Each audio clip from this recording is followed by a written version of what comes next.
এবং আজকে আমাদের এনসিপি থেকে ছাত্রশক্তি, যুবশক্তি অনেক নেতাকর্মী আহত হয়েছে, অনেকের মাথায় সেলাই দেওয়া হয়েছে, 15-20 জনের মতন আহত হয়েছে। হসপিটাল থেকে বাসায় চিকিৎসাধীন রয়েছেন 4 থেকে 5 জন, যারা গুরুতর আহত। তা আমরা সুস্থ বিচার দাবি করছি এই হামলার। যেটা আপনাদের সবচেয়ে জানার বিষয়, ইতিমধ্যে আমরা সোশ্যাল মিডিয়াতে দেখেছি জুলকারনাইন সায়ের নামে একজন প্রোপাগান্ডিস্ট রয়েছেন, যিনি একটি বক্তব্য প্রচার করেছেন যে এখানে অস্ত্র উদ্ধার হয়েছে। সেটা সম্পূর্ণ মিথ্যা।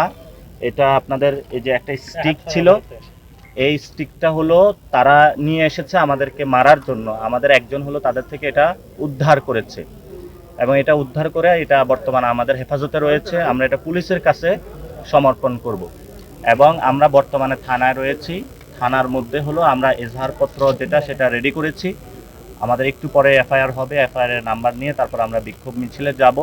সবচেয়ে বড় বিষয় হলো আমাদের ক্যামেরা এবং সাথে মোবাইল, মানিব্যাগ এগুলো হলো তারা ছিনতাই করেছে। প্রায় 5 লক্ষ টাকার সম্পত্তি তারা হলো সেখানে আমাদেরকে মেরে আমাদের থেকে নিয়ে গিয়েছে।